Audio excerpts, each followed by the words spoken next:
Tahukah kita asal angka IHSG dihitung dari rata-rata kapitalisasi pasar dibagi dengan total saham yang beredar atau dikalikan dengan bobotnya. Kapitalisasi pasar merupakan perkalian antara jumlah saham yang beredar dengan harga saham setiap emiten. Setiap bulan, BEI menerbitkan data 50 emiten dengan kapitalisasi pasar yang terbesar. Apabila kita cermati ranking kapitalisasi pasar, yaitu perkalian antara harga saham dengan jumlah saham yang beredar dari perseroan, maka akan kita dapati bahwa dalam 2 tahun terakhir telah terdapat pergeseran yang perlahan namun pasti, yaitu ke arah yang tidak logis. Sampai dengan akhir tahun 2022, 10 emiten dengan kapitalisasi pasar terbesar masih dikuasai oleh emiten yang telah lama listing. Rata-rata telah listing lebih dari 10 tahun. Sehingga emiten-emiten tersebut telah dikenal oleh pasar termasuk aspek fundamentalnya. Dan menurut saya hal itu sangat logis. Namun pada akhir 2023 kondisi ini telah berubah.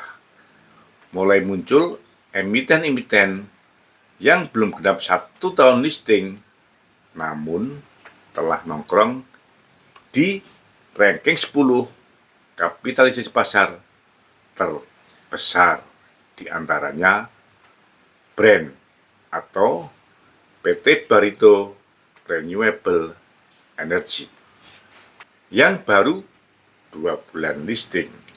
Emiten dengan kode AMMN atau PT Aman Mineral Internasional yang baru 6 bulan listing. Mengingat sebelum listing semua prospektus harus disetujui oleh OJK, maka sesuai dengan prospektusnya dapat dipastikan emiten-emiten tersebut pasti layak untuk listing. Namun, apakah setelah listing berarti tugas OJK telah selesai? Apakah setelah listing OJK tidak perlu memantau lagi untuk memastikan bahwa perkembangan harga sahamnya logis? Menurut saya, perkembangan harga saham yang tidak logis tidak hanya terjadi apabila harga saham emiten turun drastis, misalnya menjadi 1 angka dalam waktu singkat, seperti harga saham dari 4 emiten yang baru listing kurang dari 2 tahun berikut. Namun, perkembangan harga saham yang tidak logis juga dapat terjadi apabila terdapat kenaikan harga saham yang di luar kewajaran suatu investasi. Sebagaimana tagline dari Satgas Pasti OJK, yaitu 2L, legal dan logis. Brand yang baru listing pada Oktober 2023 dengan harga penawaran Rp780 pada akhir Desember 2023, dalam waktu 2 bulan, harga sahamnya telah menjadi Rp7.475 atau 958% dibandingkan dengan harga penawaran umum. AMMN yang baru listing pada Juli 2023 dengan harga penawaran umum Rp1.695 pada akhir Desember 2023, yang dalam waktu 6 bulan harga sahamnya telah menjadi Rp6.550 atau 386% dibandingkan dengan harga penawaran umum. Dan pada akhir Maret 2024, posisi emiten penghuni 10 besar market kapitalisasi tidak berubah, meskipun urutannya berubah. Dan kondisi ini bertahan sampai dengan tanggal 30 April 2024. Dengan juaranya, ranking pertama kapitalisasi pasar yang terbesar adalah emiten dengan kode brand PT Barito Renewable Energy yang telah menguasai market cap IHSG sebesar 10,22%, meskipun baru 6 bulan listing. Sedangkan emiten AMMN yang menguasai 5,43%, market cap baru 9 bulan listing. Mantap dan sangat tidak logis, kan?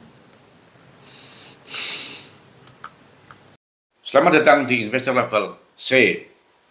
Kami coba sharing aspek fundamental dari sisi yang berbeda dan dengan cara yang beda, agar teman-teman bisa tetap tidur tenang meskipun banyak badai di bursa. Tonton sampai habis ya. Semangat sehat teman-teman investor level C, investor yang fokus pada karakter pemegang saham pengendali. Kabar baik apa hari ini? Kali ini saya akan sharing catatan saya tentang fungsi kontrol dari OJK yang menurut saya tidak berjalan dengan baik, sehingga mengakibatkan terjadinya hal-hal yang tidak logis berkepanjangan yang pada akhirnya akan mengacaukan bursa. Yang pertama, saat ini terdapat emiten yang belum lama listing namun telah mampu masuk dalam kelompok 10 besar emiten dengan market kapitalisasi terbesar di bursa saham. Menurut saya, hal ini dapat terjadi karena OJK membiarkan adanya perkembangan harga saham yang tidak wajar dan tidak logis, yang berkepanjangan. Yuk kita hitung. Emiten dengan kode brand yang baru listing pada Oktober tahun 2023 dengan harga penawaran umum Rp780 pada April tahun 2024 dalam jangka waktu 6 bulan, harga sahamnya telah mencapai Rp9.225 atau 1.183% dibandingkan dengan harga penawaran umum, atau tumbuh majemuk sebesar 50,94% secara bulanan.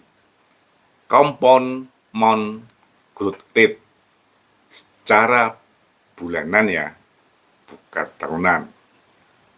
Gila banget kan? Emiten dengan kode AMMN yang baru listing pada Juli 2023 dengan harga penawaran umum Rp1.695 pada April 2024 dalam jangka waktu 9 bulan, harga sahamnya telah mencapai Rp9.700 atau 572% dibandingkan dengan harga penawaran umum, atau tumbuh majemuk sebesar 21,39% secara bulanan. Secara bulanan ya, bukan tahunan. Ini gila juga kan? Hal ini sangat berlawanan apabila kita sandingkan dengan pesan dari Satgas Pasti, yaitu Satuan Tugas Pemberantasan Investasi Ilegal yang juga dibentuk oleh OJK untuk memerangi investasi bodong, agar dalam berinvestasi kita selalu ingat 2L, legal, dan logis. Salah satu pedoman mudah dari Satgas Pasti OJK adalah janji imbal hasil investasi sebesar 10% per bulan adalah tidak logis. Seperti kasus deposito bodong dari oknum pegawai BTN yang saat ini hangat kembali. Namun, kenyataannya OJK membiarkan harga saham emiten Brand dan AMMN bergerak secara tidak logis, sehingga bisa masuk dalam kelompok emiten dengan 10 market cap terbesar dan menjadi salah satu penentu IHSG. Akibatnya, saat harga saham emiten ini bergerak liar, maka IHSG juga akan ikut bergerak liar. Yang kedua, saya bersyukur sejak tanggal 29 Mei 2024, emiten Brand masuk dalam papan pemantauan khusus sehingga diperlakukan perdagangan dengan full call auction. Ada 11 alasan mengapa suatu emiten masuk dalam papan pemantauan khusus, dan sesuai dengan informasi, BEI sedang meminta penjelasan dari Brand alasan jumlah investornya yang merosot tajam pada bulan April tahun 2024 dari sebanyak 20.249 pada 31 Maret 2024 menjadi 11.995 pada 30 April 2024 atau turun 40%.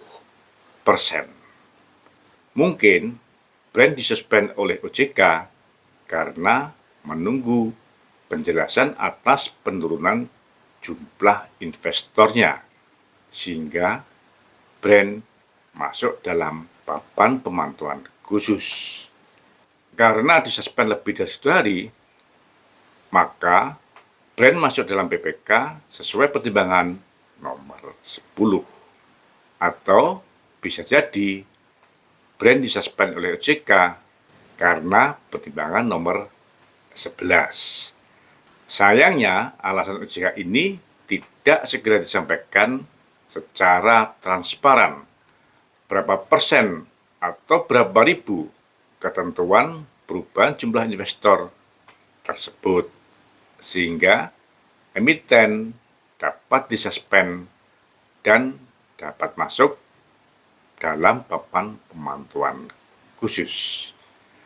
Lalu, saya coba bandingkan perubahan jumlah investor Brand dengan investor AMMN, dan saya dapatkan penurunan jumlah investor Brand pada April 2024 mencapai 40%, dan angka yang mirip juga terjadi pada emiten AMMN yang penurunannya mencapai 39% pada Januari 2024. Beruntung saat itu full call auction belum berlaku. Full call auction mulai berlaku tanggal 25 Maret 2024. Namun, mengapa saat itu penurunan jumlah investor AMMN tersebut tidak ditanyakan BEI kepada emiten AMMN ya? Sepanjang bulan Februari 2024, AMMN juga tidak pernah disuspend oleh OJK. Yang ketiga, dengan berlakunya full call auction pada Brand, dapat dipastikan pergerakan harga sahamnya akan semakin liar, baik untuk naik maupun risiko untuk turun. Dan saya bersyukur dalam waktu 3 hari terakhir, Brand memang bergerak liar dan ARB terus, sehingga setiap hari harga saham brand turun 10%. Dengan proporsi market cap brand sekitar 10% dari IHSG, maka setiap penurunan harga brand 10% mengakibatkan IHSG turun 1%. Sehingga sampai dengan akhir Mei 2024, posisi IHSG telah ada di bawah angka 7.000. Mengingat masa laku full call auction emiten brand masih 25 hari lagi, kira-kira ARB dari brand masih berapa kali ya? Dan IHSG akan menjadi berapa? Mengapa saya bersyukur brand segera masuk pada papan pemantauan khusus dan diperlakukan full call auction? Karena saya berharap hal ini dapat segera menyadarkan OJK bahwa OJK telah salah dalam melakukan implementasi pemantauan harga saham yang wajar, baik yang turun maupun yang naik. Yang keempat, apakah brand merupakan korban dari kebijakan full call auction? Menurut saya, tidak. Seperti yang pernah saya sampaikan pada vlog sebelumnya. Full call auction adalah kepentingan dari Bursa Efek Indonesia sebagai pemilik lapak untuk menjaga agar lapaknya tetap ramai. Sedangkan OJK berkewajiban menjaga agar semua emiten mempunyai prospek yang logis dan tidak merugikan investor retail. Menurut saya, brand adalah korban dari ketidaktegasan OJK dalam mengawal agar bursa bergerak secara logis.